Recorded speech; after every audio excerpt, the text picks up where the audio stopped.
Asmat Gurubhyo Namaha, Asmat Parama Gurubhyo Namaha, Asmat Sarva Gurubhyo Namaha. So we're continuing on with our discussion of Hari Bhakti Vilas. We're in the 8th Vilas. The 8th Vilas, we have just finished basically the external worship of the deity, Lord Krishna, with the Gopal mantra. And what we're doing is we're going to now talk about different prayers that are offered at the end of the external worship. So let's have a look at the text. So the very ending of the last session, it was said in this way according to their particular sampradaya, right? So in the Sanskrit, we see here in verse 325 to 326 of the 8th Vilas, the 8th chapter, Swa Swa Sampradaya Anusaritaha. Anusaritaha means to follow. Follow Swa Swa, your own Sampradaya. Swa means your own, yourself. Follow your own Sampradaya. Vaishnavas should worship the Lord with love and devotion because everything done with devotion becomes perfect and complete. And then it mentions in the second verse here that we should offer Pushpanjali 3 times to the Lord. Right. Thereafter, one should offer flowers to the head of Lord Hari, to the head or to the feet of Lord Hari, right? And then begin to offer him very nice prayers. So now we come to today, where text 327, we again start a new section here. So the new section is Ata, always starts with Ata, meaning now, right? Stuti vidihi. Vidhi means a prayoga or a procedure, right? And stuti. So the procedure or the process for offering prayers. Stuti means prayers. So now a quote from the Mahabharata says, may all words spoken by the devotee as he worships Lord Krishna, whether they were brief or elaborate, give the killer of the Madhu demon pleasure. So in the Mahabharata, basically it's saying whether you offer a lot of prayers or whether you offer a few prayers, let those prayers be offered for the pleasure of Lord Madhusudana. Madhusudana means the person who killed the Madhu demon. For those of you who don't know, there's different Madhu demons, but the Madhu demon, there's a Madhu demon, Madhu and Kaitaba, a couple of demons who stole away the Vedas from Lord Brahma, and they were killed by Lord Hayagriva, who is the god, the form of Vishnu, who has to do with the giving of knowledge. There's also a Madhu demon that Lord Krishna killed. So in both instances, he's called Madhusudana. Text 328 and 329. Before offering prayers to the Lord, one should chant the above-mentioned sloka. And after ending prayers, one should chant the following sloka, beginning with Iti. O Lord Janardana, you are unborn. You are the source of all knowledge, and you are the object of all penance. You are adored by words of glorification and performance of sacrifice. May you be pleased with me. Right. So what he's saying here is Arambe means start. So before starting, we should chant the previous one. I guess the previous mantra. So here we have. So let's go over this. Ari Radha Yishu Krishnam Vacham Jiga Tisami Yam Taya Yasa Samasinya Priyatam Madhusudanaha. And because we have this word iti at the end, that the word iti in Sanskrit means thus, but in Sanskrit there's no punctuation like we have in other languages where we put quotes around something to indicate that it's direct speech, that it should be chanted. So what they do in Sanskrit is they put the word iti after the thing which needs to be chanted. So this verse needs to be chanted. After we finish our puja, this verse needs to be chanted first, and then we can chant all sorts of other things, right? And then after we finish chanting, we should chant this other verse, which comes here. Iti vidya tapo yonir ayonir vishnu irtaha vag yagyena chito deva priyatam me janardanaha. Okay? So in both cases, the slokas end priyatam. Priyatam, may he be pleased. May he be pleased. May you be pleased, O Parusudana. May you be pleased, O Lord Janardana. Yeah? Okay, so that's nice. So we start and end with these two prayers. Now we're going to talk about different prayers that can be said in between those two. Text 330, Atha Stotrani. Stotra is a list of verses that are in a particular order, authored by a particular person or coming from a particular scripture, right? And this is a very famous one from Gopal Tapani Upanishad. Gopal Tapani Upanishad. The Upanishads, of course, are the Vedas. The Vedas are considered Swata Pramana, self-proved proof, scriptural proof, the highest scriptural proof. And therefore they are considered very great prayers. Okay, so Purva Tapani Shrutishu. So he mentions here Purva Tapani. There's two Gopal Tapani Upanishads. There's the first one and the second one. There's the Purva Vibhaga and the Uttara Vibhaga. So sometimes you'll see it listed like this. It's Purva Gopal Tapani Upanishad or Uttara Gopal Tapani Upanishad. Or it could be Purva Tapani or Uttara Tapani. There are other Tapani Upanishads too. There's a Tapani Upanishad for Rama and also a Tapani Upanishad for Narasimha. So this is the Rama Tapani Upanishad and Narasimha Tapani Upanishad. And these ones also have Purva and Uttara sections. They have first sections and second sections, or first and last sections. Okay, so Purva and Uttara means beginning and ending. Okay, so, or first and second, you can say. Okay, so now here he's quoting from mantras 36 to 37 from Purva, from the Purva Tapani Upanishad of Purva Gopal Tapani Upanishad. So it's very famous. Om Namo Vishwarupaya Vishvashkiyante Hedave Vishveshwarai Vishvai Govindaya Namo Namaha. I glorify Lord Vasudeva,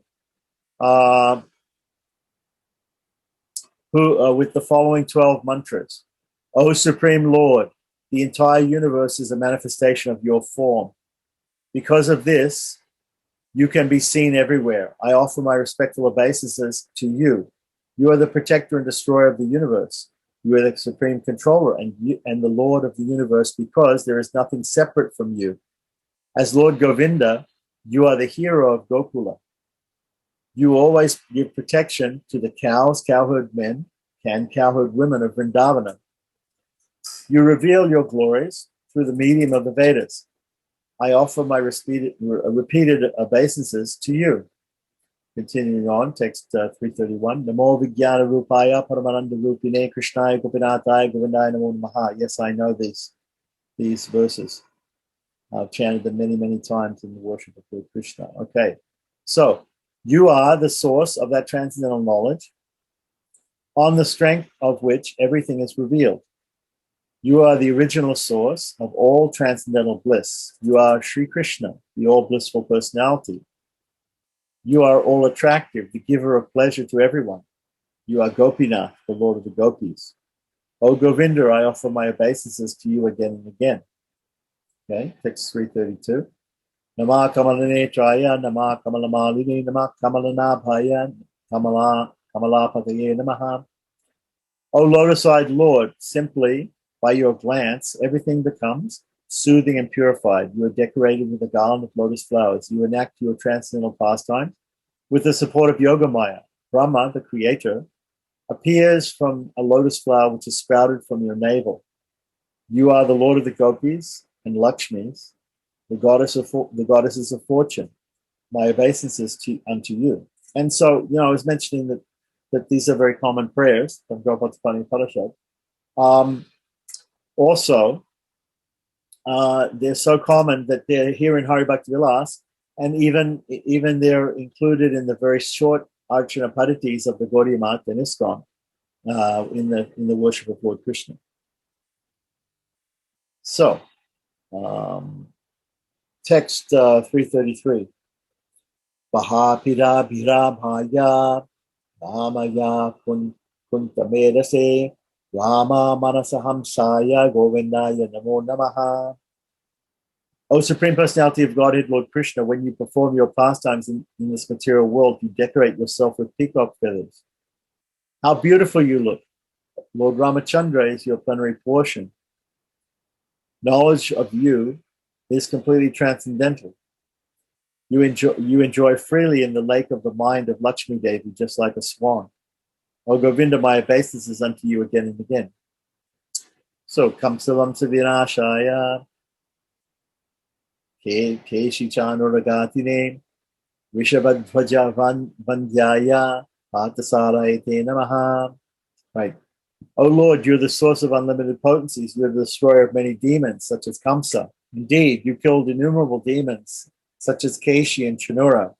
You are worshipful even by exalted personalities like Mahadeva. See here, it's said here, Rishabhadvaja, right? That means Shiva, who has the bull on his flag. You displayed your affection towards your devotees by accepting the role of a chariot driver for your friend Arjuna. Venuvada Vadanav Shilaya Gopalaya Mardine Kalindi Kulalolaya Lolakundalaval Valgave. Not sure about that last word. Okay. You enjoy eternal pastimes. You attract your devotees towards you by the sweet sound of your flute. You always protect the Vedas, the earth, and the cows. Because you maintain the cows, the cowherd men, and the cowherd women, you are known as Gopala. You saved the lives of the residents of Gokula by killing innumerable demons such as Kaliya and Aga. You are fond of enjoying pastimes on the bank of the river Yamuna. You look most enchanting with your curly hair. My obeisances unto you. Valavi Nayanam Bhoja Maline Nityashaline Namah Prana Tapalaya Shri Krishnaya Namo Namaha. O beloved Lord of the Gopis, the cowherd girls have placed their faces in front of you so that you may kiss them. You take great pleasure in experiencing their ecstatic love for you, O maintainer of the surrendered souls. O Krishna, you are Satchidananda, the eternal form of knowledge and bliss. Please accept my repeated obeisances at your lotus feet. Namah Papa Pranashaya Govardhana Dalayacha Putana Jivitantaya Pinavartashu Harine. O Krishna, you perform unlimited, inconceivable pastimes. You destroy the sinful reactions of those who take shelter of you. You're the lifter of Govardhan Hill, the killer of Putana, and the destroyer of Trinavarta. I offer my obeisances unto you. Nishkalaya Vimohaya Shudaya Shudivarine Advitiyaya Mahate Shri Krishnaya Namo Namaha. O Lord Vasudeva, you're the Supreme Personality of Godhead. You're beyond the jurisdiction of Maya, the illusory energy. Indeed, illusion is dissipated by your mercy. You are the form of pure goodness. You are devoid of the faults that are associated with nescience. You annihilate the miscreants. No one is equal to or greater than you. You are one without a second. O Krishna, my humble obeisances unto you. Prasida Paramananda, Prasida Parameshwara, Arivyari Bhajangena, Dashtam Mam Udaraprabho. O most blissful Supreme Lord, you are capable of favoring or punishing anyone. Please be kind to me. O Supreme Personality of Godhead, please have mercy on me. My heart is afflicted with pain because of not having your association. As a result, I've been bitten by the snake of material distress. O Supreme Doer, please deliver me from the threefold material miseries.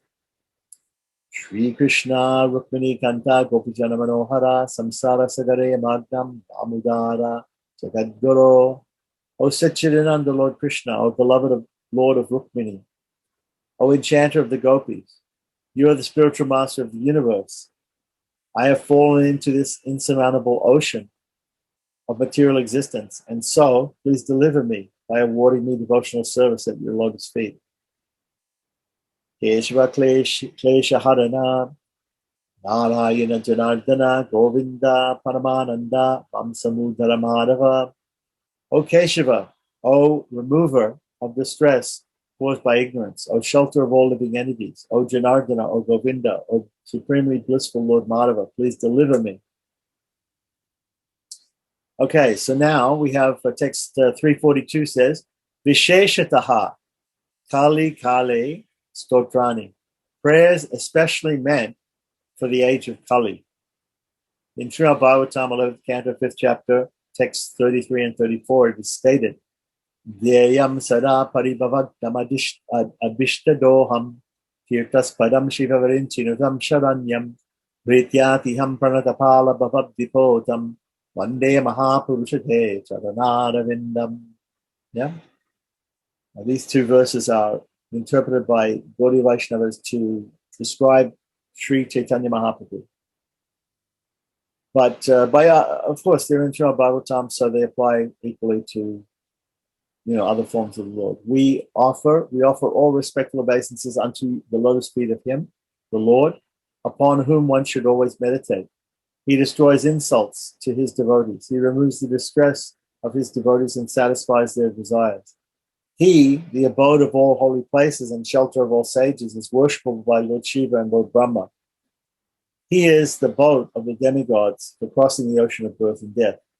And text 343, Chakva sudus jaja surepsita raja lakshmin dharamishta aryavatasa yadagadavan aranyam, it should be, I think. Arapyam, it says here. Anyway, Maya mrigam dayite psita dayita epsita, I think. Dayite epsita anvadavad vande mahapurushate tadanavindam.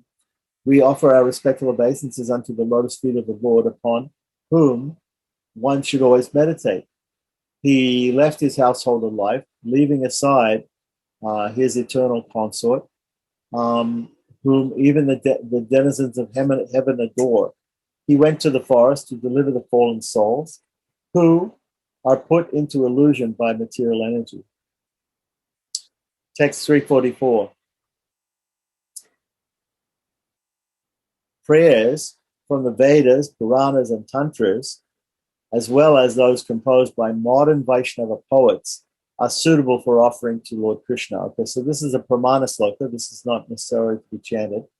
This is a proof that Gopalpada Goswami and Sanatana Goswami are saying that just like these prayers that we've given what? We've first of all given some prayers from the Shruti, from the Vedas, right? Gopal-tapani Upanishad, and next we've given some prayers from Srimad Bhagavatam, which is the spotless Purana, which is a very important Shastra, most important Shastra for Gaudiya Vaishnavas, right? And now we're saying that there are so many prayers in the Puranas, the Tantras, and the Vedas, right? Or even if they are written by other Vaishnava poets, like King Kulashekara has written Mukundamala Stotram. There are different acharyas of different Vaishnava sampradayas who have written different, or even people who are not acharyas of different sampradayas, but they've written wonderful, wonderful prayers. Okay?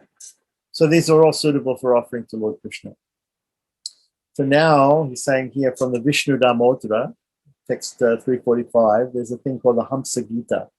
Hamsa usually refers to to a form of the Lord, right? Hamsa means swan, but there's a form of the Lord called Hamsa Avatar.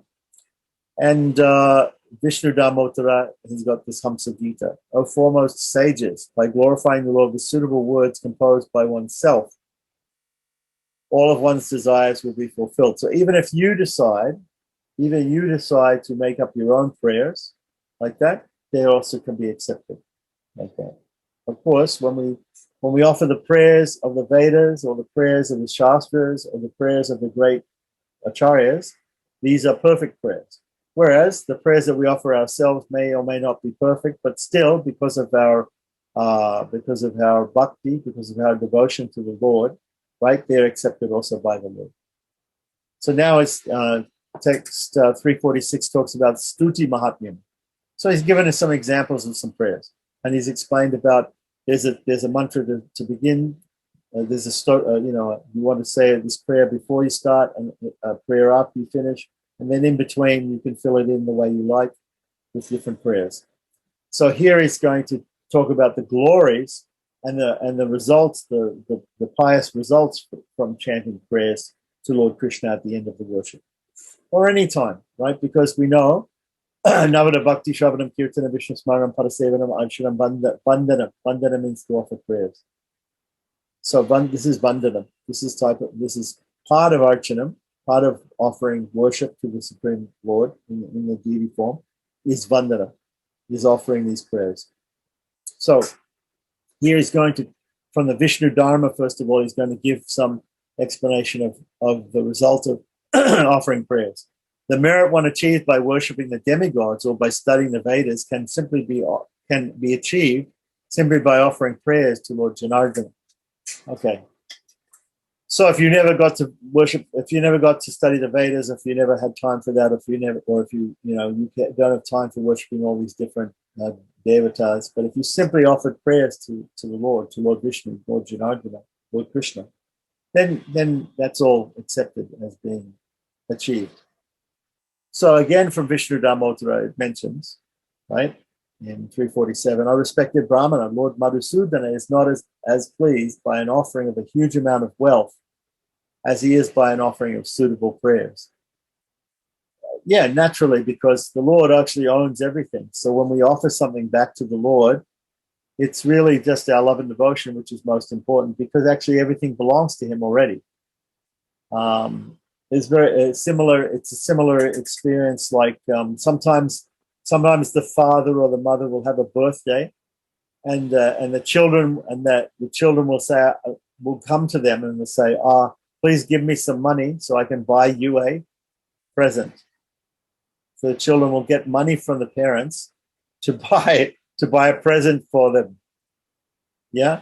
So the money already belongs to the parents. The money, but it's the thought that counts. It's the children, the children get a card and they get a present for the father or for the mother, or for Father's Day or Mother's Day or for some birthday or something like that.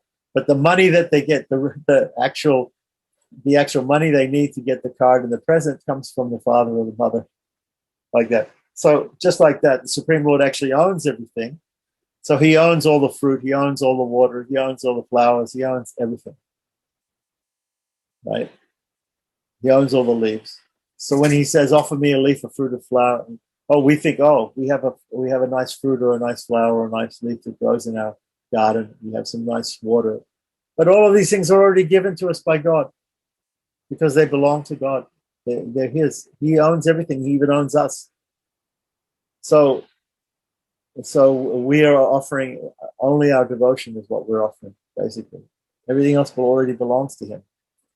So we should not think that we're offering him something that belongs to us, because it doesn't belong to us.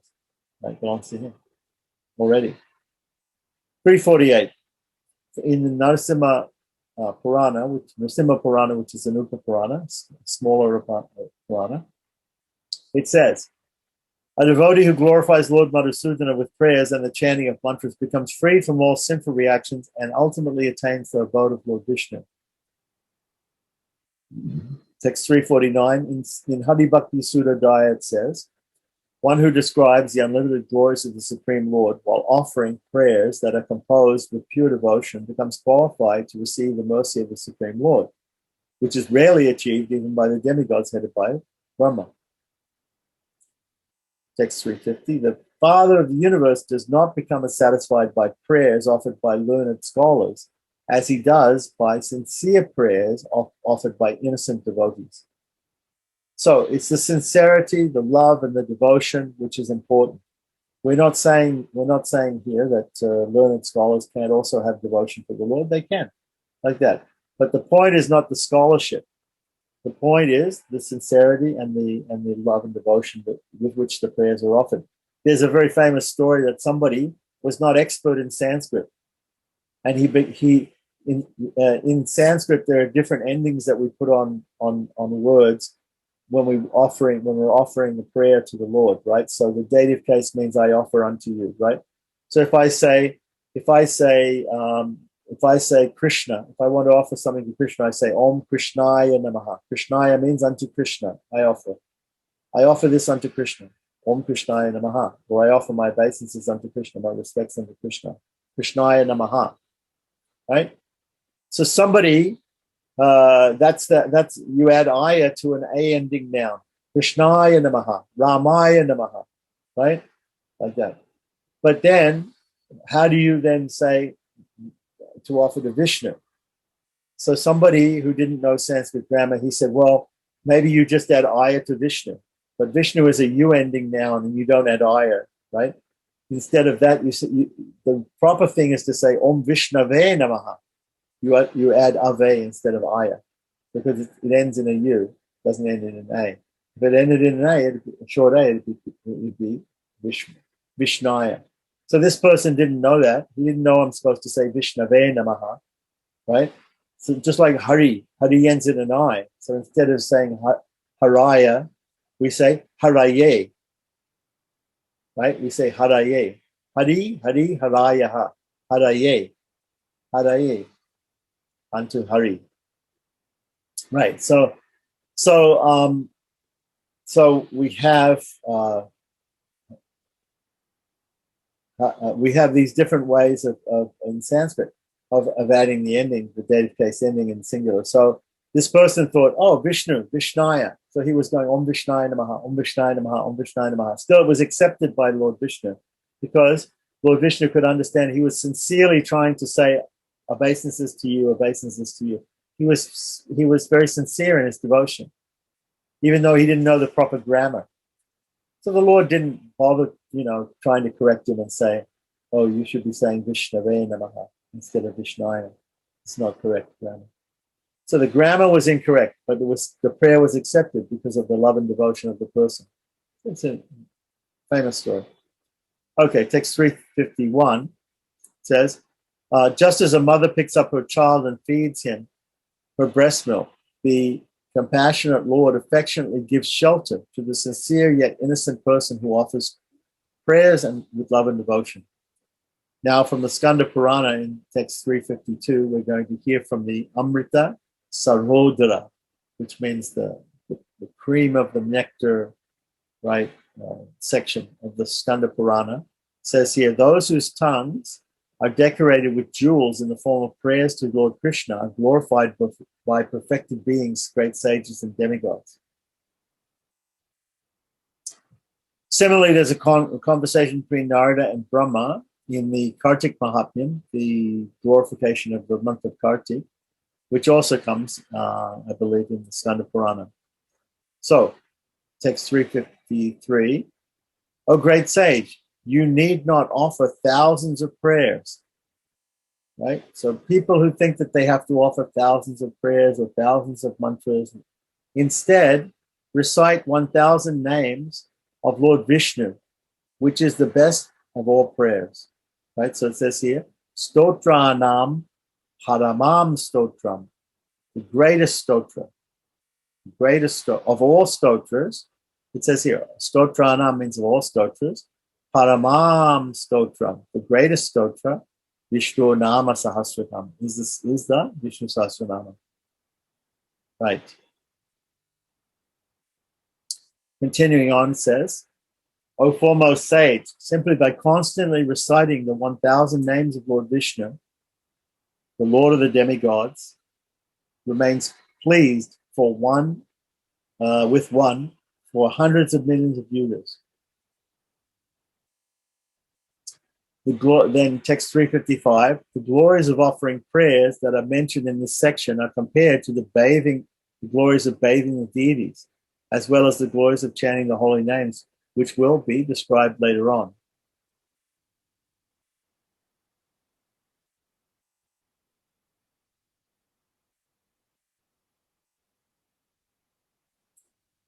Tan nityata, it is an eternal function, chanting of mantras and chanting of the names of the Lord, or chanting the mantras, prayers. So from the Vishnu Dharma, it says in text 356, the tongue that does not glorify the characteristics of Lord Hari is to be considered as a liability or afflicted by a disease. So now it says here, text 357, Ata Vandanam, offering obeisances to the Lord. So Vandanam can mean prayers, but it can also mean offering obeisances, right? So here it mentions particularly Shastangam Pranam. Sa Asta Angam, right? Asta means with eight parts of the body. You should be falling down like a stick, right? What's also called Dandavat Pranama, right? like dandavat means like a stick. So 8 portions of the body. One should offer obeisances to the deities by falling flat onto the ground. He should display the appropriate mudra. The appropriate mudra for offering obeisances is that Anjali mudra, and say, "Oh my Lord, kindly be pleased with me."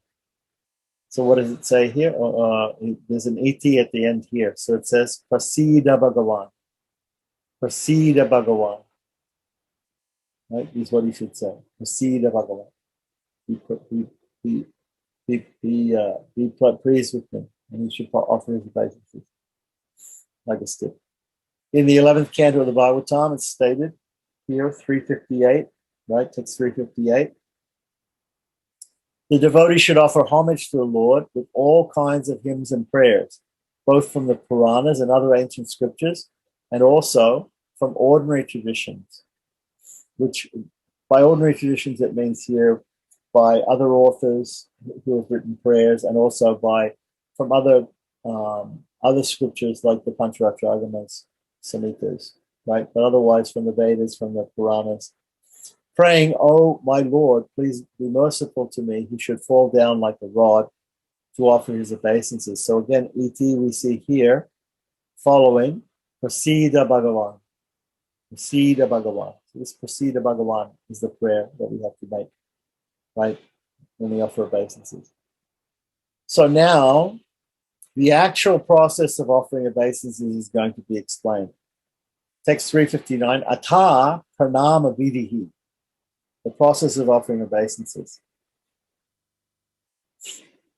So it's going to explain it. Placing his head at the feet of the deity, he should then stand with folded hands before the Lord and pray, "O Lord, O my Lord, please protect me, who am surrendered unto you. I am most fearful of this ocean of material existence, standing as I am at the mouth of death." We don't know when we're going to die, so we have to say we're standing at the mouth of death at every minute. Shiro mat padayoho kritva, having placed his head, right, on the feet of the deity. Now, not everybody, Prabhupada mentions in his books, he mentions this, and he says not everybody can do this, but at least the pujari in the temple or the person in his house, he can do this. When he's worshiping the Lord, he can touch the Lord's feet with his head, or at least touch the Lord's feet and touch his head. But otherwise, he can actually place his head on the feet of the Lord. If you go to Sri Rangam, at the end of the greatest festival of Sri Rangam, the Vaikuntha Ekadasi festival, is the last day, is called Namawa Mokshanam. So they bring the deity of Namawa, who's a great devotee of the Lord and a great saint, and they place him in such a way, and they turn him over so that his head is actually touching the feet of Lord Ranganathan. So this is the point. Touch the head, touch the feet of the Lord with your head. This is an act of surrender. So here also, the second part of the verse can be chanted. Papanam pahimam isha, bhitam mrityu graharnavat. Right. Bahubhyam cha paraskaram. Okay. So text 360 to 361 from the Agamas, it's mentioned. Now it's going to explain about these different types of offerings of ways to offer pranams. So Astanga pranam. So above we had that word Shastanga pranam. It means with the 8 limbs. Here it's explaining what Astanga means. Anga means limbs, and Asta means 8. So Astanga pranam means that using 8 limbs of the body. Now, not all the limbs are physical, right? So here is it saying here. Astanga pranam refers to offering obeisances or respects to the Lord by bowing down by means of hands, legs, knees, chest, head, eyes, right? Mind and speech. These 8, mind and speech, are also involved. Panchanga pranam is performed with the knees, hands, head, intelligence, and speech. Okay, again. So sometimes people say that the ladies should only do the Panchanga pranam, but we have seen, it's possible we have seen ladies also doing Astanga pranam, but it's sort of rare. There's a stone There's a stone carving in Sri Rangam Temple when you're entering into a certain part of Sri Rangam Temple, which shows both men and women doing. So there's iconographical evidence, or there's concrete evidence that we've seen of ladies doing this. Similarly, if you go to Tirupati, you'll see the Dandavat Pranam. They do this rolling Dandavats. People will do pranams. They'll be stretched out like a stick, and they'll roll around the deity. They'll circumambulate and offer Dandavat pranams at the same time. It's called Dandavat, rolling Dandavats, and they do it in some temples. So you'll see both men and women also doing this, but more commonly men. So anyway, this Panchanga Pranam is also suggested. It's a substitute for the Astanga Pranam. The Astanga Pranam is the eight limbs that should be done. If you can't do that, you do the five, the Panchanga Pranam. The Panchanga Pranam is to bow down, not like a stick, but just to bow down. And ladies can also do this if they don't do the Astanga Pranam. Both of these obeisances are widely used in the course of worshipping the Supreme Lord. Two types, and that's the pramana from the agamas on how to do that. So now, text 362, a learned devotee should keep the Supreme Lord on his left and Garuda on his right while offering obeisances.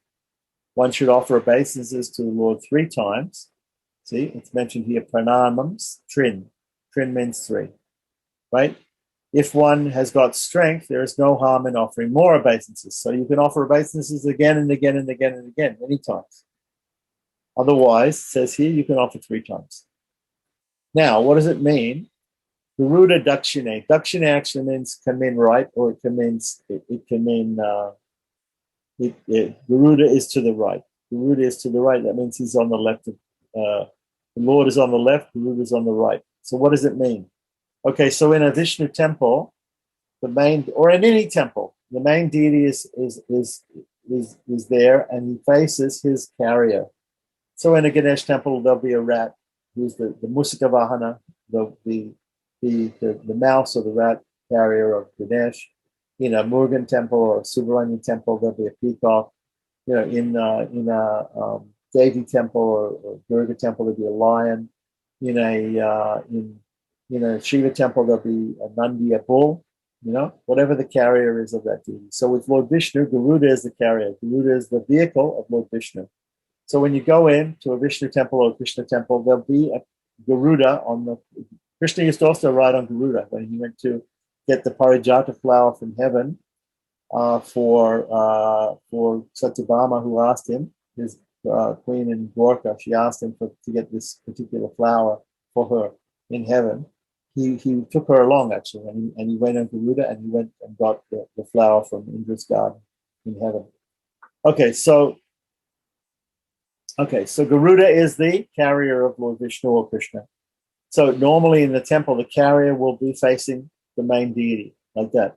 So if we're in a temple and we go into the place between the carrier and the main deity, we should offer obeisances there with our left side. Our left side should be to the Lord, and our right side should be to the carrier, Garuda. Yeah, is that understandable? This is normal. So it's normal for Vishnu deities that the left side of the body is shown towards. It's a strange sort of thing. Normally you would think the right side, but anyway, the left side is shown, right, and the right side towards the carrier. One should offer obeisances to the Lord 3 times. If he has strength, he can do it more times. Right, now there's all sorts of different explanations here. So in Narada Pancharatra, text 363, it says, it is recommended that one offer obeisances first to Lord Hari and then to the spiritual master. Interesting, because normally we offer obeisances to the Guru first, and then we offer obeisances to Krishna. Right? But here it's saying in Hari Bhakti Vilasa, it's recommended that one should offer obeisances first to Lord Hari and then the spiritual master, either 48, 36, 18, or 9 times. Okay. Text 364 from Vishnu Dhamma, where it says, O Brahmanas, one should offer obeisances to Lord Madhusudana whenever one sees him. There's no doubt about this. Whatever one sees after seeing the deity of the Supreme Lord is considered to be auspicious. Right? So we see the Lord, and after we see the Lord, we see something else, then that's very auspicious. Text 365, the glories or the Mahatmyam, right? Thus we're going to have a Mahatmyam, a glorification of the pious results, the results of spiritual results for offering obeisances to the deity, to the Lord. From Narasimha Purana, it says, offering obeisances to the Lord is equal to performing a sacrifice. Indeed, it is the crest jewel of all types of sacrifices. Simply by offering obeisances to the Lord even once, a person becomes purified and thus eligible to go back to Godhead, meaning to Vaikuntha or Goloka. So, text 366 from Skanda Purana says, the number of particles of dust that stick to a person while offering obeisances to Lord Vishnu with devotion is the number of manvantaras, reigns of Manu, right? Times 100 that will reside in the planets of demigods. Text 367, in the conversation between Brahma and Narada, it is found in the Skanda Purana, it says, the worship of the Lord is performed by a person who offers obeisances by falling flat onto the ground, like a stick, yields more benefit than the performance of hundreds of sacrifices. Just by offering obeisances to the Lord Hari even once, a devotee can attain his transcendental abode. Again, from the Skanda Purana, in a conversation between Shiva and Parvati, it said, one who offers obeisances to the Lord of the demigods by placing his knees and head on the ground obtains the merit of performing a horse sacrifice. And elsewhere, it is said, even a fraction of the merit one receives from offering obeisances to Lord Narayana cannot be attained by visiting hundreds of thousands of holy places. Even if one offers obeisances to Lord Hari, who carries a bow in his hand, with duplicity, all of his sinful reactions that have been accumulated during hundreds of previous lives are at once eradicated. So even if you're duplicitous, even if you're not sincere, but you simply offer respects and obeisances to the Lord, you get this benefit. Or it gets rid of all your sinful reactions. So text 371, the number of particles of dust that stick to one's body while offering obeisances to the Supreme Lord, that many thousands of years he will reside in the abode of Lord Vishnu. Once again, if you go to the abode of Lord Vishnu, you never come back. So this is a little bit of, again, Shastric hyperbole. Text 372, in Vishnu Damodara, and what is the meaning of Shastric hyperbole? It means the Shastra is slightly exaggerating here in order to achieve a result of getting a person interested in offering obeisances. So if people were not interested in doing that, here's a reason to do it. Do it like this. If you do this thing, you'll get this result. So Vishnu Damodara, of course, all the Vaishnava devotees of the Lord, we're all interested in doing these things. It says, the life of a person who offers respectful obeisances to the Lord of the universe certainly becomes successful. Indeed, he is freed of all kinds of sinful reactions. Text 373. If intelligent persons offer obeisances to the Lord by touching their knees, hands, and head to the floor, they can achieve anything they desire. And again, in the Vishnu Purana, it's stated in text 374, those who offer obeisances every day to the Supreme Lord, who is unlimited and the destroyer of the demons and beginningless, can avoid taking the trip to the abode of Yamaraj. So at the time of death, a lot of people, they get taken by the servants of Yamaraj, Yamadutas, to Yamaraj's abode, where they are judged. Yamaraj has two secretaries called Chitra and Chitragupta. One of them keeps a record. The other one is a witness to all of our good and bad activities. And you get judged, and accordingly you have to go and suffer or to enjoy also, the reactions of those particular karmas. Text 375 says, O Brahmanas, those who offer obeisances to the Lord of the universe, Sri Hari, will not have to return to this material world again. In the Narada Purana, right, it says, even a single offering of obeisances to Lord Krishna awards one more benefit than the performance of 10,000 sacrifices or other similar rituals. A person who performs 10 horse sacrifices may be born again in this world, but one who offers obeisances to Lord Krishna will never have to experience birth in the material world again, because he will attain the Lord's abode in the spiritual sky. Again, text 377 from Hari Bhakti Suradaya says, when a devotee falls flat on the floor to offer obeisances to Lord Vishnu, all of his sinful reactions also fall to the floor. When he gets up, his sinful reactions no longer accompany him. So they fall off. And in a conversation in the Padma Purana between Devaduta and Vikundala, it says in text 378, the benefit one obtains by performing severe austerities within a forest while controlling his senses can be obtained simply by offering obeisances to the Supreme Lord, whose flag is adorned with the symbol of Garuda. Text 379, if a person who is totally in illusion and who has committed unlimited sinful activities offers obeisances to Lord Hari, he will not have to traverse the path to hell. Text 380, in the prayers of Veda Nidhi, that is found in the same literature, it is stated,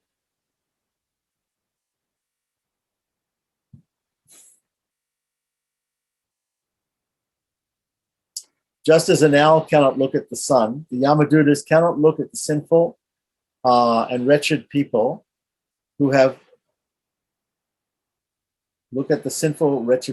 offered obeisances to Lord Hari. Right. So owls are they close their eyes during the day, they open their eyes at night. They can't look at the sun.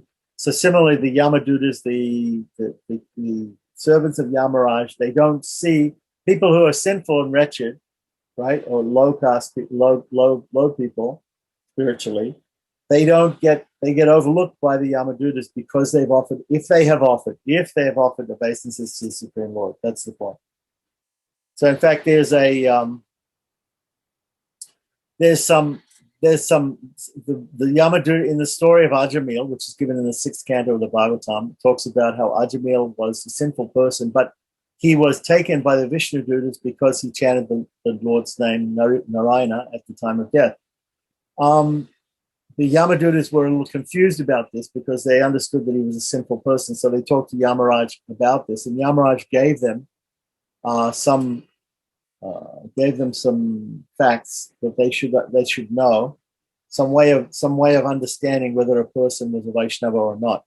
So he said to them, Ye kanta lagna tulasi nanakshamala ye bahumula parichimhita sankachakra ye baladata palte likidodva pundrate Vaishnavaha bhuvanamasipavitriyanti. They said, if people wear tilak and they wear neckbeards of tulsi and or lotus seeds, and they have the symbols of Vishnu, Shankar, and Chakra, the conch and disc on their shoulders, then these people are Vaishnavas, and therefore you should leave them alone, and you should take other people.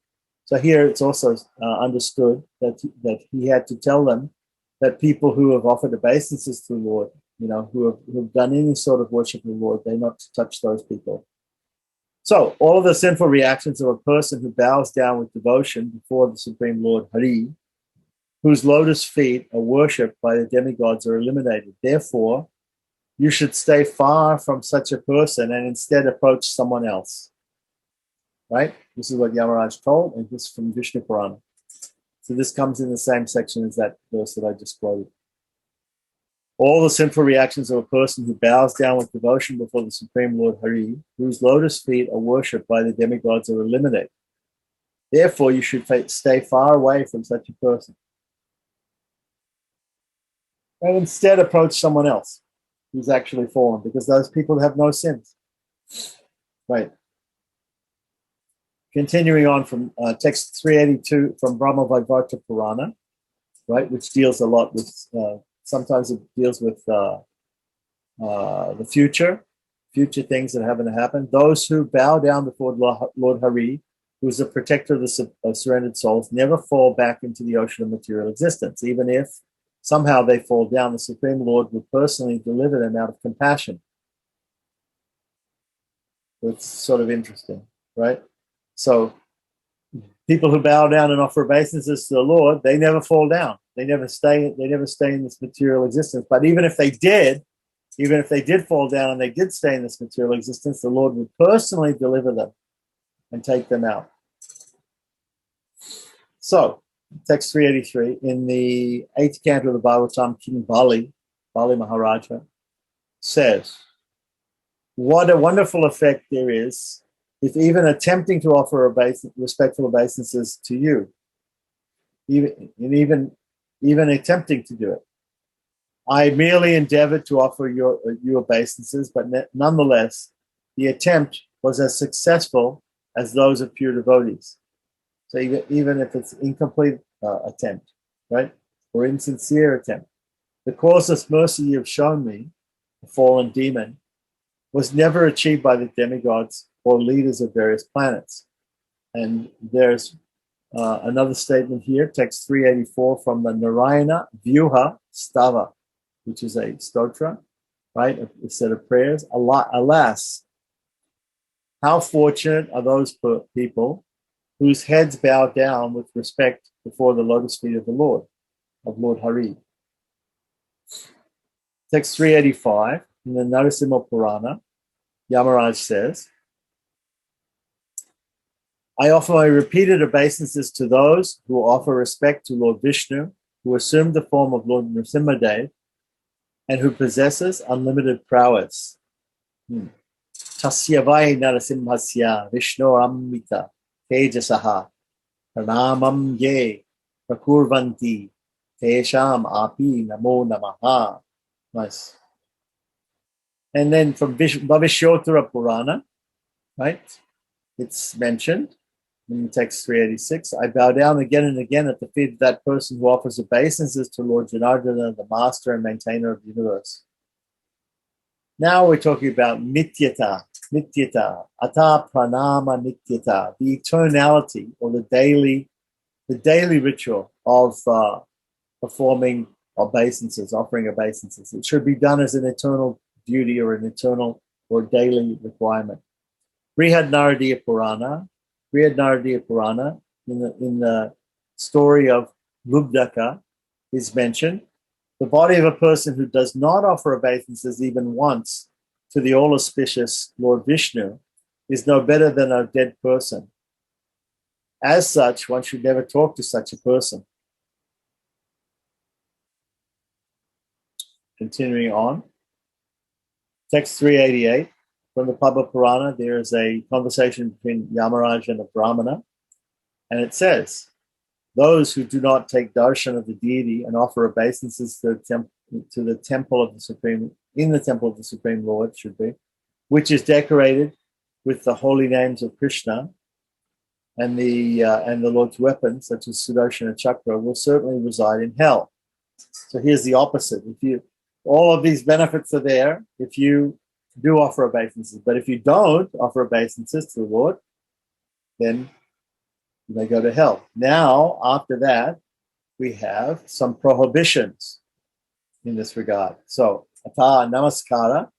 Namaskara means also the same as vandana, offering obeisances. Namaha means not me, you, not me, you. Namaskara means a sign of you, the sign of not me, sign of you. Namaskara. So prohibitions in this regard, nisidani. In the Vishnu Smriti it's said, the person who bows down before the Lord with one hand, right? So if you offer, that's why we use two hands to offer obeisances, or when we bow down, we use two hands. Then, or we don't hold anything in our hands when we're offering obeisances, we have to put it aside like that, so that we don't use one hand. So when a person bows down to the Lord with one hand, then all the religious practices he followed become null and void. So bowing down on one hand or offering obeisances with one hand is not, hi Krishna. No, one hand, no. Two hands. We should offer Anjali Mudra. We should bow down using two hands. Otherwise, our other practices are null and void. In the Vraha Purana, it mentions one who offers me obeisances while covering his entire body. Covering his deha means when you're covering your body, covering the top part of your body.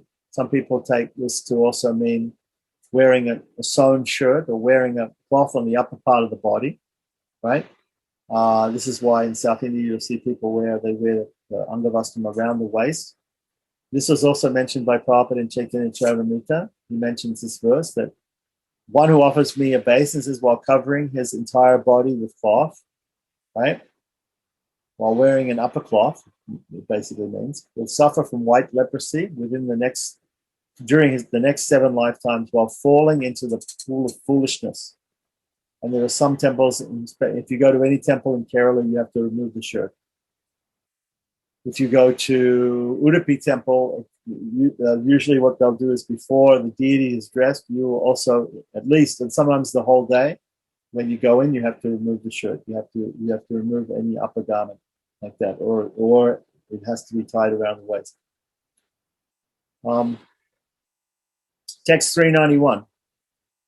Other places instead, one should not chant, perform sacrifices, or offer obeisances to the Lord inside the deity room. There are some exceptions to this rule also, but on the right, in front of, in the back of, on the left side of the Lord. Okay, so basically, all of these things should not be done too close to the deity. There's a thing called an Ardha Mandap. There's a Garbhagriha where the deity is situated. Outside of the Garbhagriha is what's called the Ardha Mandap, right? So it's the next part out in the temple. That's the place where we can perform all these things, right? Pujaris, when we go into the deity room, when we're too close to the deity, right next to the altar, we don't offer obeisances at that place.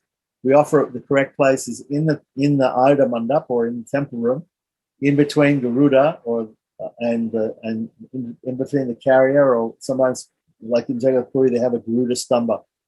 They have a pillar on top is a deity of Garuda. But anyway, in between the carrier, as it was mentioned, in between the carrier and the deity. That's the correct place.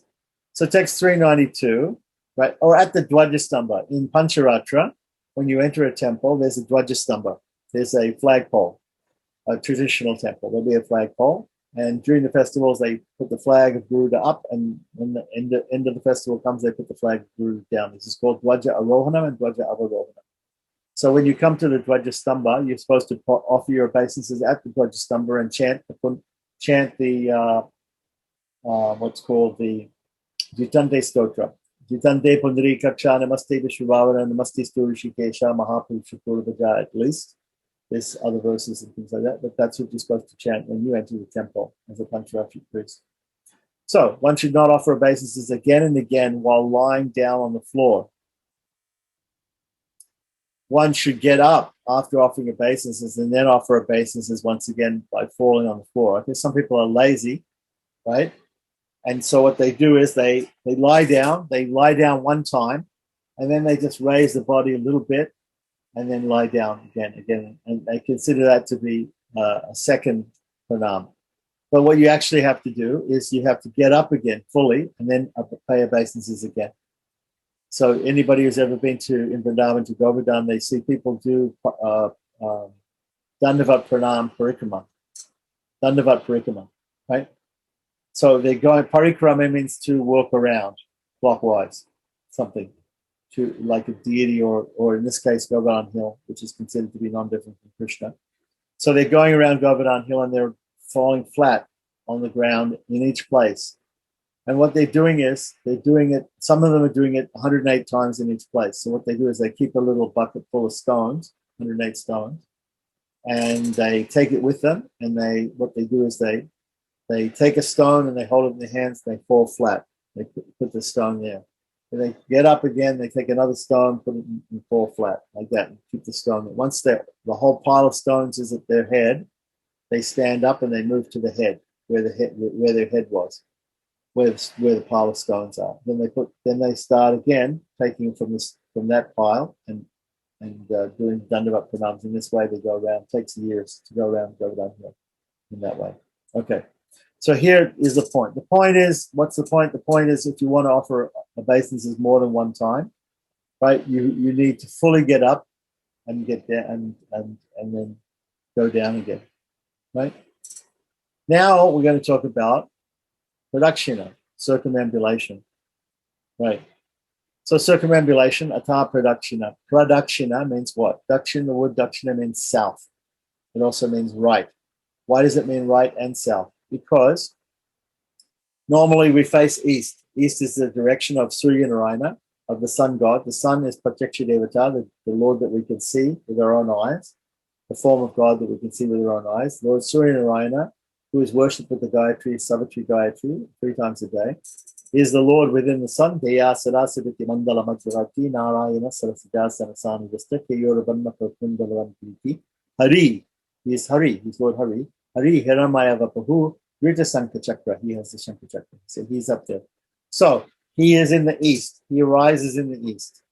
Of course, he sets in the west, but he rises in the east. East is considered the most auspicious direction because of that. So our preference is always to face east. Now, if we face east, if east is the natural direction to face, then our right side will be south. Our back will be west. Our left side will be north. So now south, so pradakshina doesn't mean facing south. It means pradakshina, when you add pra to it, it means going towards the south. So if I go from the east and I go towards the south, I'm going clockwise. So clockwise is the auspicious way to go around the Lord, go around Govardhan Hill, or go around your parents, any personality that you're circumambulating, or any sacred thing that you're circumambulating, you should do it. And this is for both men and women, right? You should do it in a clockwise fashion. Clockwise is also good because the right side of a person, which is the tweener side, because the left side is used for bathroom activities sometimes, right?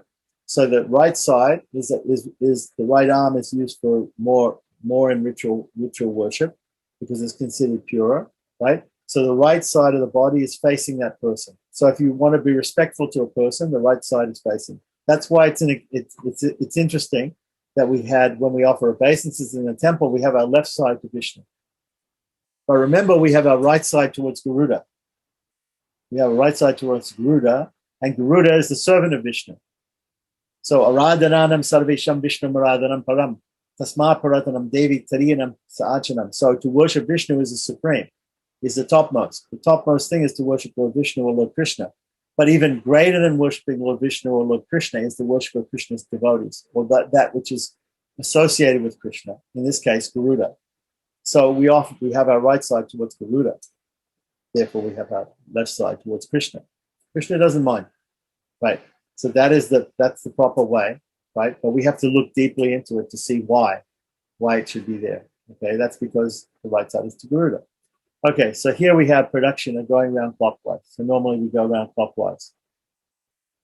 Okay, so one should circumambulate Lord Hari and chant his holy name with a heart filled with devotion. If one has the ability, then one should circumambulate the Lord while offering obeisances. What does that mean? One should do the Dandavat Pranam.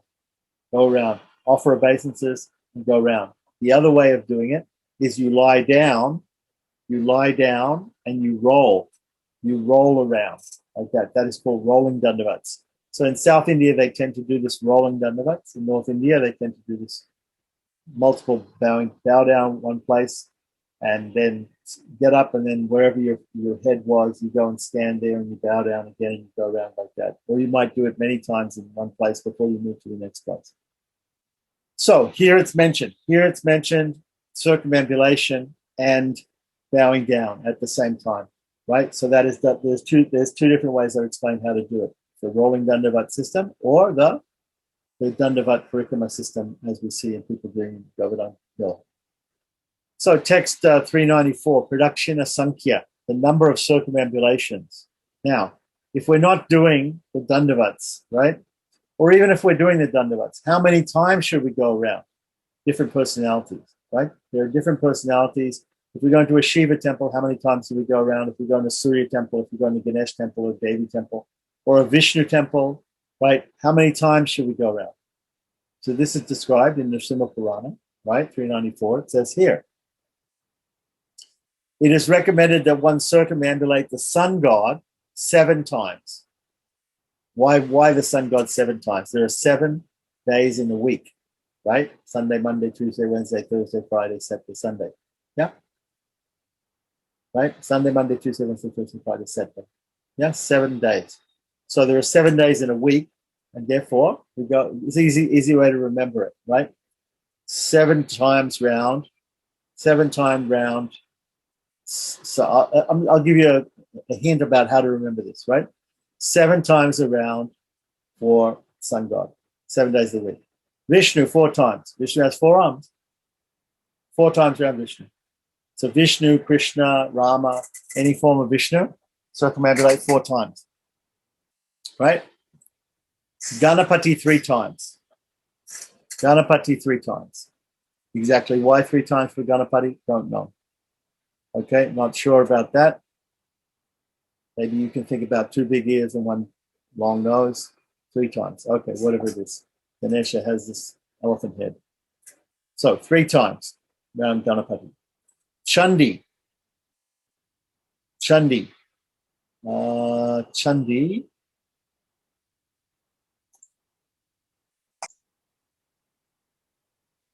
So Chandi, which is the name of Durga or Devi, right? Once. So you just have to go around once. And Mahadev means Shiva, right? So let's have a look in here. We have Chandayam. Yeah, okay. So Ekam Chandayam. Ravau Sapta. Right. It's easy to understand. Okay. Vinayake Tishro. Chatushra Keshiva. Right? Shiva Arda Pradakshina. Okay. So there's a thing called Arda Pradakshina. With Shiva, you only go around half. It's not really half, it's almost the way round. But then you don't completely go around Shiva. Don't go completely around. You go around a certain amount, and then you have to come back. There's a special way to circumambulate Shiva. And if anybody wants to know how to do that, right, I can explain to them with a little diagram. But right now I don't have the diagram available. But I do have a book on it. And so if anybody's interested, we can explain that. But anyway, it's halfway round, let's say. The thing to do when you're in a Shiva temple, if you go around, you're circumambulating, there's a small shrine. Even with Vishnu, there should be a shrine for Vishvaksena for Vishnu and a shrine for Chandikeshwara for Shiva. Vishvaksena and Chandikeshwara are the secretaries of Vishnu and Shiva, respectively.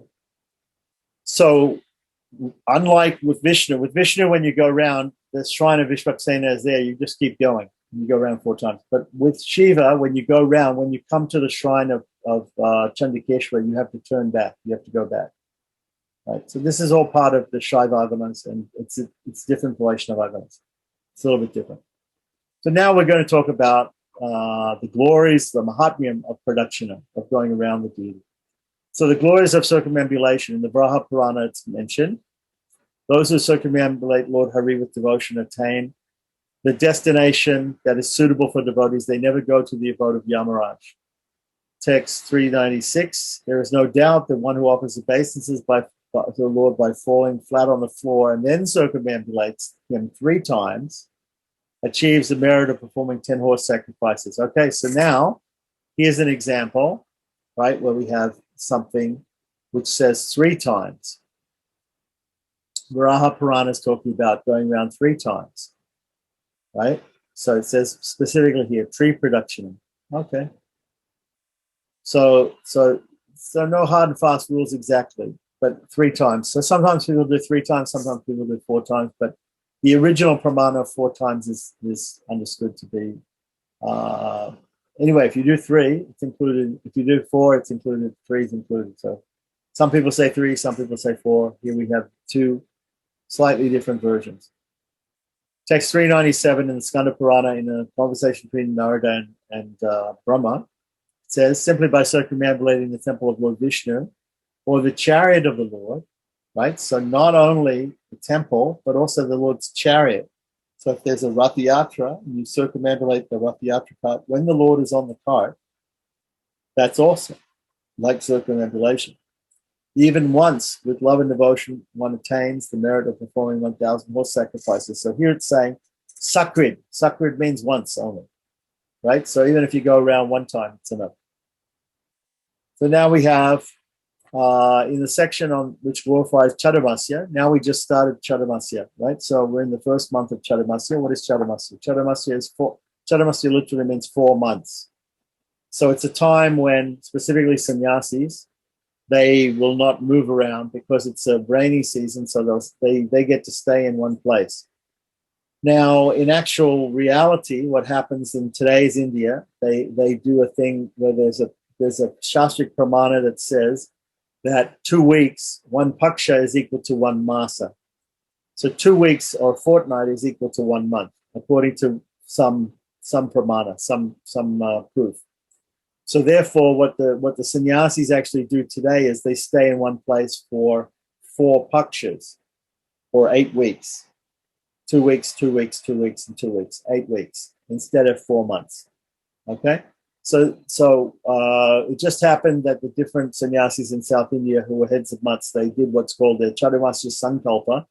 When the sannyasis do the Chatumasya Sankalpa, what they do is they get together and they do they get together with all their followers, and they make a vow not to do certain things and to stay in one place for 4 months, or it could be just for 8 weeks, right? And so what they do is they collect a whole bunch of clay, which they use for their ritual baths and things like that. They collect a whole bunch of certain things and they keep them ready for 8 weeks worth, right? And then they perform those austerities for 8 weeks of Chatumasya. Why is that? Now, Chatumasya is 4 months of the year out of 12 months. So it's one third of the year, right? Because 3 4s are 12. So 3 times 4 months is 12 months, right? Unless we get a leap year in which we have 13 months. In the Vedic calendar, you can also have a leap year. The leap year doesn't have an extra day, it has an extra month, right? Because basically you've got 28 to 30 days in each month. And then that would only work out to be 360. So you have another 5 days approximately in every year. So every 3 years or every 6 years or every 3.5 years, you get an extra month, which is called Adhika Masa or Mala Masa, or Gaudiya Vaishnava is called Purushottama Masa. It's going to be dealt with here, also in Hari Bhakti Vilasa. Okay, so that's about the calendar. So going back to that, the Chatumasya is a third of the year, right? So the Chatumasya is the time when Vishnu in the universe, Lord Vishnu is on Svetadweep, he's in the Milky Ocean, he's lying on Shesha there. He sleeps during that time. So it's the sleeping time of Vishnu. Now, just like we have 24 hours in a day, the demigod's day is our 1 year, except for Brahma. Brahma's, it's like 1 second for him. But for most of the devatas, 1 year is equal to one of our years is equal to one of their days, right? So if we equate the demigod's day to our year, right? During our day, we sleep sometime during the day. So we're supposed to sleep maybe maximum 8 hours. So 3 8s are 24. So 8 hours would be the time that we would sleep, 6 to 8 hours or something like that. Vishnu sleeps for a third of the year. So it's just like a person sleeping for 8 hours. So Vishnu goes to sleep on Shaina Ekadasi. So there is an Ekadasi, there's a time called Shaina Ekadasi, which is the 11th day of the moon in China. It's called Shaina Ekadasi because he lies down and goes to sleep. At the end of Chatumasya, he wakes up, and that's called Uttana Ekadasi. Uttana means waking up Ekadasi. In the middle of him sleeping, there's an Ekadasi called Parshva Parivartana. Parivartana means to turn. Parshva means side. So he turns from one side to the other side. Just as a person in his sleep starts off sleeping on one side, and then in the middle, sometimes a person turns over on the other side in his sleep. So Vishnu also does that. So this is what Chatumasya is. It corresponds to the rainy season in India. There are 4 months of the rainy season in India. And in India, during the year there are 6 seasons, right? So each season is 2 months. So 2 of these seasons is the Chatumasya, right? 4 months. Okay, so this Chatumasya season is a special time. We're going to learn more about it when we get into the different months, duties for the different months, and things like that in Bhakti. So here it said here, there's a Mahatmyam of Chatumasya, found in the same Purana, which means what? It's Skanda Purana, I believe. Okay, so Skanda Purana has a glorification of this time of year. And here it says, O sage, circumambulating the Lord 4 times, right, as was said in the Pramana to start with, amounts to circumambulating the entire universe of moving and non-living living entities. Such circumambulation yields more benefit than traveling to holy places of pilgrimage. So, for example, the sannyasi is traveling to different holy places of pilgrimage. At least he does in the second stage and other stages of sannyas. There are 4 stages of sannyas. They are Kurichak, Bahudak, Hamsa, and Paramahamsa. Hamsa is also called Parirajikacharya. Okay, so in the Kurichak, right, Kurichak is made up of 2 words, Kutir and Chaksu. Kutir means the hut, like this hut here, right? Like a hut like that. So when a person takes sannyasa, Brahmin takes sannyasa, he'll stay in a hut like this, and he'll study the scriptures, and he'll stay separate from his family. And the family can even visit and deliver food to the door of his hut, because he can't go outside the hut, because he's studying the scriptures. He's studying to be a sannyasi. So he can't go and beg from other people. So he stays in the hut, and people bring food to him, right? Otherwise, in the other 3 stages of sannyas, he has to go and beg food from different people, and he can only take a certain amount from each person, and etc. Anyway, there's many rules, right? If you want to understand all the rules for sannyas, you can read a book by Govinda Jir, who is the disciple of Ramanujacharya. Previously, his guru, Yadava Prakash, who took sannyas and became a disciple of Ramanuja, and he wrote a book called Yati Dharma Samuchaya, right? There are many books about sannyas. Yadi Padavakalpa is another one, which is, I think, by Madhva Sannyasis. But anyway, Yati Dharma Samuchaya is the book, right? It's available also in English. If anybody's interested, you can contact me. Okay, so now, so in the beginning, the first stage of sannyas, he stays in the kutir, right? He stays in the kutir, and he studies the scriptures, right? Then he goes to visit holy places, right? Now, the exception is during Chatumasya, he has to stay in one place. Otherwise, he can't stay in one place for more than 1 or 2 days, 2 or 3 days, like that. He has to move on, right? So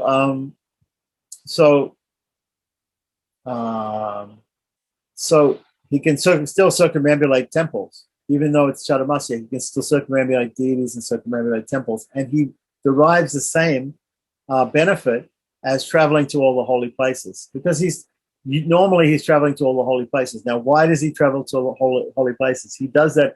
He becomes the second stage of sannyas is called Bahudak. Bahu means many or many, and Udak means water. So it means many waters. It doesn't just mean water, but it means holy place, because holy places usually have either tanks or rivers of holy water near them. So he goes to these places where there are many people have come to bathe in the holy waters, or to visit the temples next to the holy ponds or the holy tanks, or next to the holy rivers, right? Like in Sri Rangam, he's on an island in the middle of 2 branches of the Kaveri River.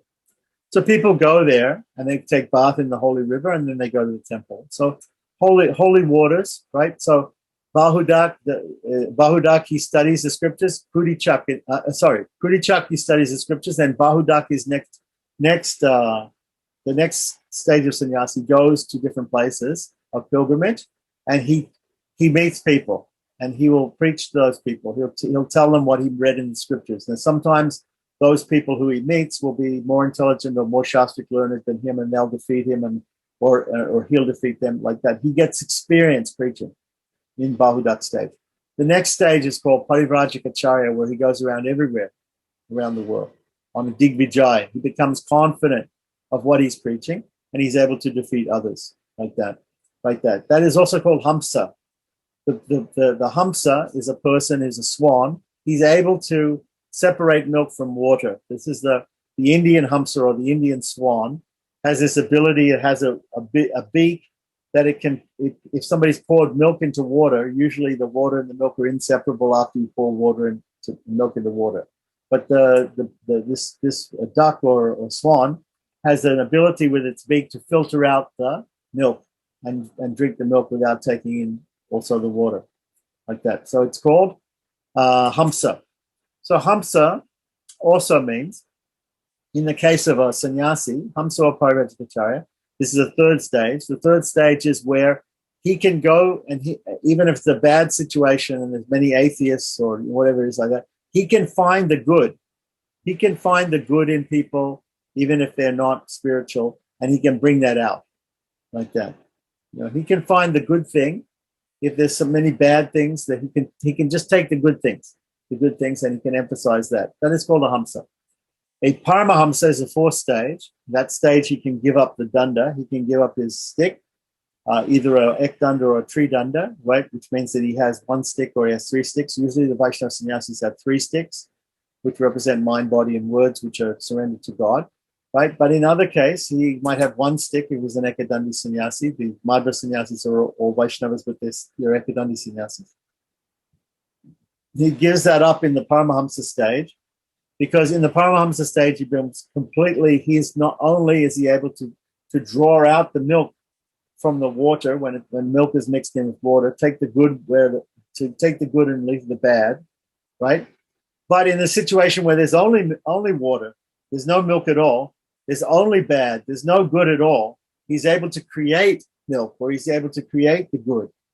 That is the Paramahamsa, and that is the topmost stage in sannyas. So all of these sannyasis, including the Kudichak, he sits in one place anyway, but the other three have to move around. They have to stay in one place for these 4 months, or at least for 8 weeks, right?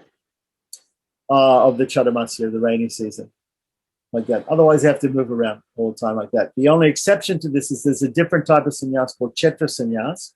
Chetra sannyas is not really the same as this type of sannyas. This is the more orthodox form of sannyas. Chetra sannyas is where a person takes a vow not to move and to stay in one holy place. And in that case, that person cannot move. He cannot leave that place. But in any case, whether he moves or he doesn't move, whether he observes Chadamasya or doesn't observe Chadamasya, or even if he's not a sannyasi, if you simply circumambulate the Lord, the point is here, you get the benefit of moving to all these holy places, or going to all these holy places. Okay, so sorry about that. That was a bit complicated, but we got into a bit of a sidetrack, but that's okay. Text 399. Elsewhere it said, one who circumambulates Lord Hari with devotion is taken on a celestial airplane, which is drawn by swans to the abode of Lord Vishnu. In the Nrsimha Purana, in text 400, it says, O Prince, listen to the benefit one achieves by circumambulating the temple of Lord Hari, the Lord of the demigods even once. Such a devotee obtains the merit of circumambulating the entire earth and ultimately attains the lotus feet of Hari. Text 401. Elsewhere it said, one who circumambulates Lord Hari twice, and here we have once, twice, thrice, 4 times. Okay, there's all these different numbers being thrown out here, but in any case, at least we have to try to circumambulate at least once. It's good. One who circumambulates Lord Hari twice in this way chants the 1,000 names of the Lord. Again, the Vishnu Sahasranama is being stated here, right? Nama Sahasram. Obtains the merit of giving away or circumambulating the entire earth, which consists of 7 islands at every step. So there are 7 continents, and these are considered the 7 islands of the earth, like that. Also in Puranic cosmology, there might be these 7 dweepas, or 7 types of islands, like that. The 7 islands can also be, in meditation, we can think of them as being different chakras in the body. That's another thing. But so Puranic cosmology also has the macrocosm and the microcosm are linked in different ways through analogy and through meditation. So, but we won't get into that. Okay.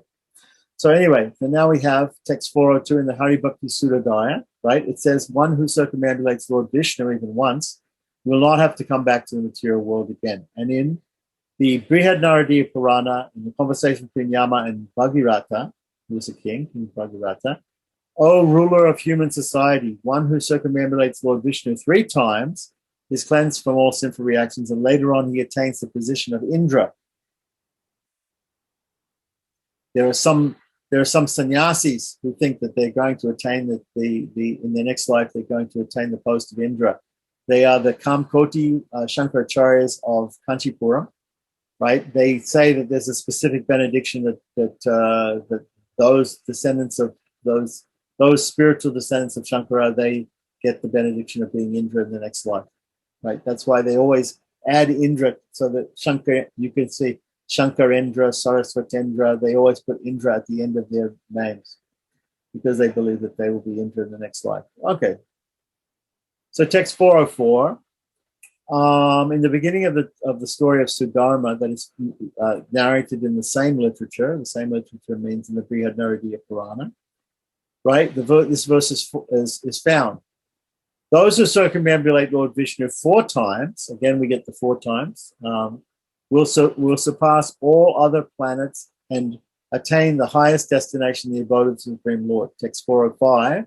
It is a well-known fact that a result of circumambulating Lord Krishna in his previous birth, as a vulture, Sudama received an exalted next birth. So now we have some prohibitions about circumambulation. So, ata pradakshinayam siddham. Nisidam. Nisidam means prohibition. So in the Vishnu Shmriti it said, by circumambulating the Lord only once, by offering obeisances with one hand, by seeing the Lord while he is eating or sleeping, all one's pious merits that have been accumulated during the previous births are spoiled. Okay, so this is a general rule. Okay, so don't circumambulate one time. Don't circumambulate. Don't offer obeisances with one hand, right?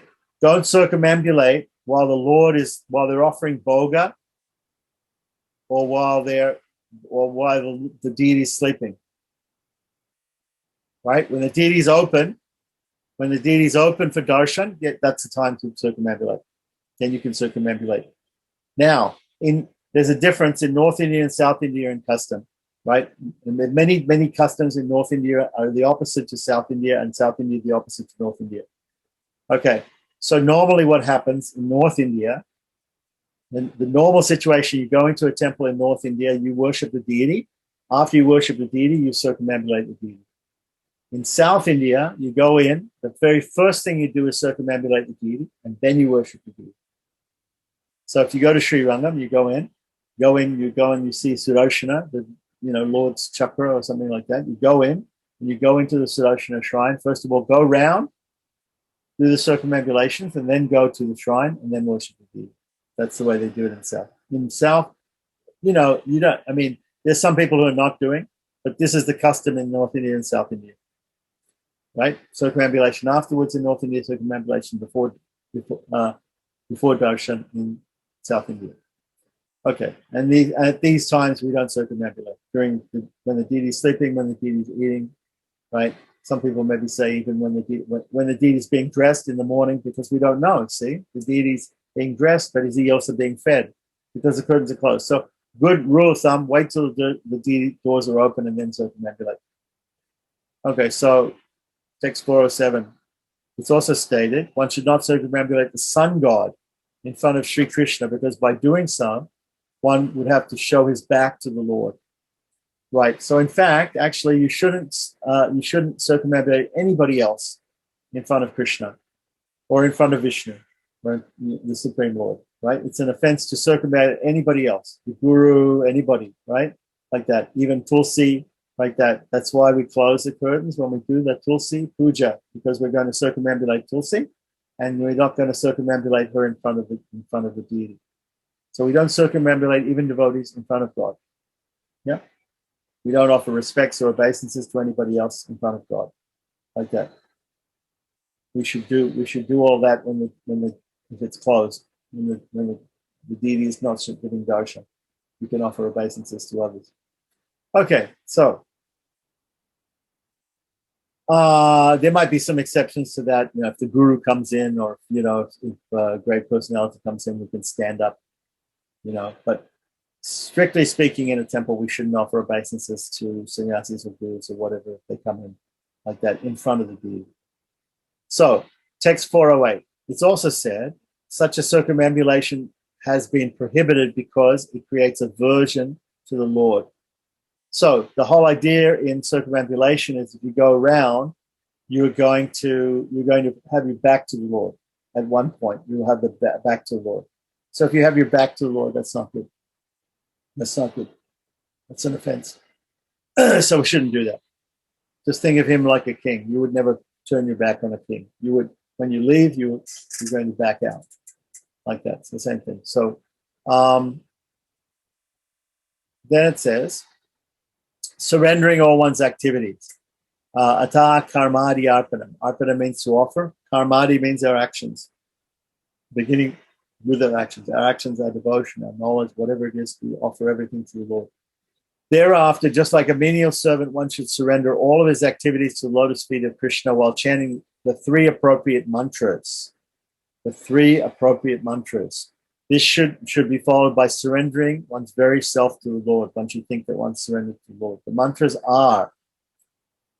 are 410. It says, let all the activities performed by my life, intelligence, and body, let all my religious principles that I have followed in the states of wakefulness, dreaming, and deep sleep, let whatever I have contemplated, let whatever I have said, and let whatever I have done with my hands, legs, belly, and genitals be offered to the lotus feet of Sri Krishna. I surrender myself and all the objects that are related to me to the lotus feet of Lord Hari. At the end, one should chant the mantra Om Tat Sat, meaning that whatever I have said should be eternal and should be accepted as true. Right?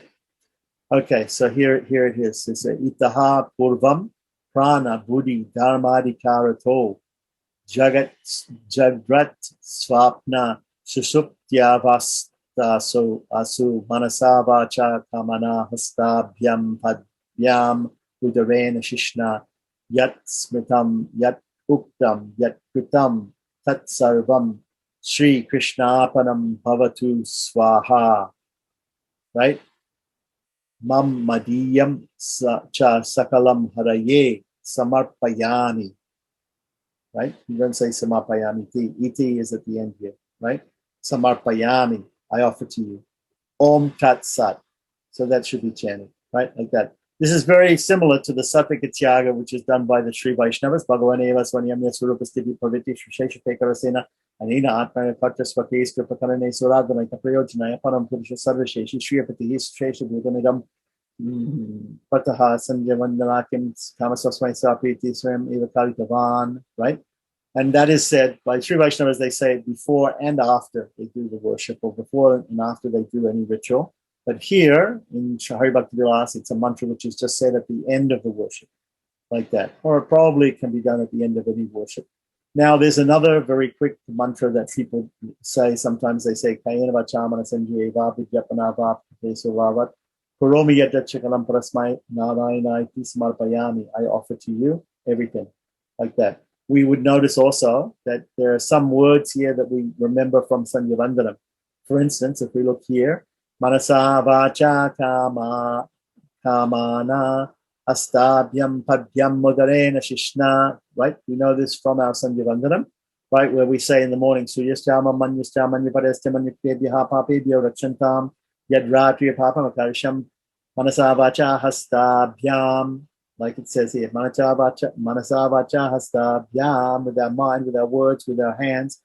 Right, padbyam modarena shishna, with our feet, with our belly, with our genitals, right? Ahastaravalumpatu yakinchiduritam mayi idamaham, like that. So, and then we say this in the morning and the evening in Sandhya Vandana also. So these words are to be said. Yeah, that's the point, right? And we say them for other reasons in other rituals, also in similar mantras. Okay, so he's taking these words from those sort of mantras, like that. Okay, so that's done. So now surrendering one's actions to the Lord. Ata Tatra Karmapanam, like that. In Brihadaranyaka Purana, it's mentioned one who has developed a detachment from enjoying the results of his karma should surrender all his activities to the lotus feet of Krishna by saying, "O Lord, please be satisfied with me." Right. So again, we have the word iti, iti. Right. So viragi chet kama pale na kinchid api karyat arpayet swakritam karma priyatam iti me harihi. Right? So we can say this mantra also. Surrendering the actions to the Lord. Right. In the Kurma Purana, it's said in verses 412 to 413 here, it says, "May the eternal Lord, who is the supreme controller and who possesses an eternal form of bliss and knowledge, be pleased with me. By offering all of one's activities and the results of all such activities to the Supreme Lord, one is not bound by the reactions of karma. Rather, one is freed from the material bondage and is reinstated as the eternal servant of the Supreme Lord." So this is also very nice. I'm not going to read through the Sanskrit, but it's also a nice prayer. So now the vidhi, the actual process of offering everything to the Lord, right? The process of offering one's activities to the Lord, right? So it says, one should take a small quantity of water from the plate of arghya, placing it in the right palm, and slowly pour it near the lotus feet of Sri Krishna, saying, "O Lord of three worlds, O Trivikrama Keshava, O Janardana, by your mercy, let this water become padya for your worship, padya for your worship." So you take water from water from a panchapatra, arghya water, holy water, like that, and you place it in the right palm, and you pour it through the Devatirtha, like that. It's a type of tarpana that you're offering here, like that, and you mention here that let this water be offered at your feet, as Janardana, like that. Nice. So then the Mahatmyam, the glories of doing that, right? In the Brihadaranyaka Purana, it says, a pious person who desires benefit in his next life and who therefore performs all activities with great care, offering the results at the lotus feet of Lord Hari, will obtain inexhaustible merit. 417. In the Narayana Vyuhastava, it's stated, those who are inclined to perform devotional service to Lord Vishnu offer the results of their activities to his lotus feet and engage in his worship according to their status of life. Right? Such persons are most glorious, and so we offer our repeated obeisances to them. Right? For people who are doing this. Now surrendering oneself. Sva-arpana vidhi. So now we surrendered our activities, and now we're surrendering our very self. So this is a very nice verse here. Aham bhagavatosmi aham. So, excuse me. Aham bhagavato amsosmi. Sadada sosmi sarvata. Tat kripa pekshato nityam. Ityatmanam samarpayet. I am an eternal part and parcel of the Supreme Lord, therefore I am his eternal servant. I aspire for his mercy at every moment. Thinking in this way, one should surrender oneself. And here, the Goswamis are quoting Shankaracharya. Adi Shankaracharya has written, right? His words are, "O Lord, O Master, when the illusion that separates the Supreme Lord from this material world is removed, right? I will realize that I am an integral part of you, an eternal servant. I am not the Supreme Brahman. Just as the waves of the ocean, which are parts and parcels of the ocean, can never be addressed as the complete ocean. As part and parcel, I can never be considered the Supreme Lord."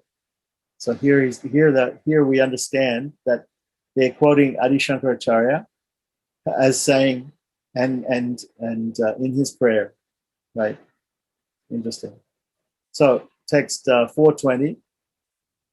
When I did a course at Madras University in Vaishnavism, one of the first Vaishnavas that we studied was Shankaracharya. So Shankaracharya is also considered from a certain point of view as a Vaishnava because of Bhajagovindam and many things that he said.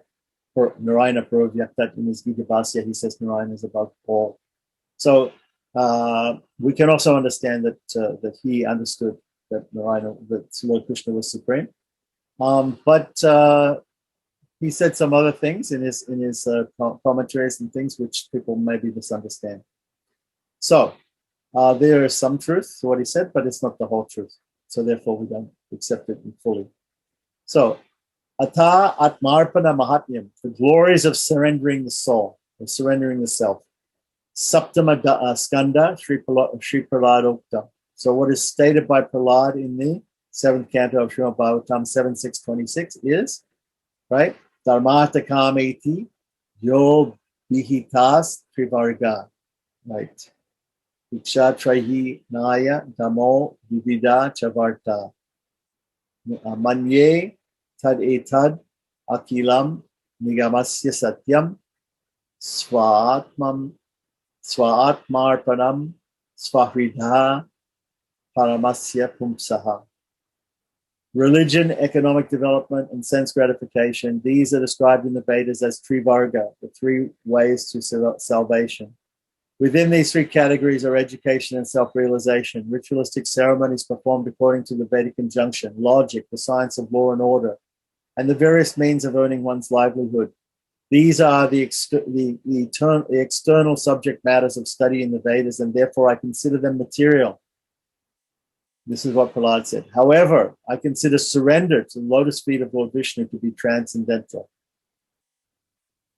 Continuing on in the 11th canto, the Supreme Lord says to Uddhava the following: a person who gives up all fruitive activities and offers himself entirely unto me, eagerly desiring to render service unto me, achieves liberation from birth and death and is promoted to the status of sharing my own opulences. That is called, that's a type of liberation. So there's a type of liberation where one attains the opulence of the Lord. Right. So now we are about to start a section called Japa, about Japa, chanting mantras. Some nice prayers at the end to offer obeisances and offer ourselves to the Lord. Definitely. I have some good ones now to memorize. So. Yeah. And as he said, there's a lot more that you could put in there. They just mentioned the Vishnu Sahasranam, but they're going to mention more about the Vishnu Sahasranam later on. And also about chanting the Puranas, chanting the Bhagavatam, chanting the Bhagavad Gita, chanting the Vedas. We should learn the Bhagavad Gita, we should learn the Sahasranam, we should learn all these things we need to learn. According to the Goswamis, we have to learn all these songs of praise. And then, like I said, there are many prayers by the great acharyas too, like Mukundamala Stotram, and there's some wonderful prayers out there. Yeah, I just finished memorizing the prayers for inviting all of the different personalities after you offer, prasad, after it becomes prasad, in the morning when you're worshiping the Lord. Remember, we were a few weeks ago, we went over some prayers where you're inviting Lord Vishvakshena and so many different other personalities. Yeah. I finished memorizing those prayers. For the Bali Danam. Bali Danam. That's right. That's what it was called. Yeah.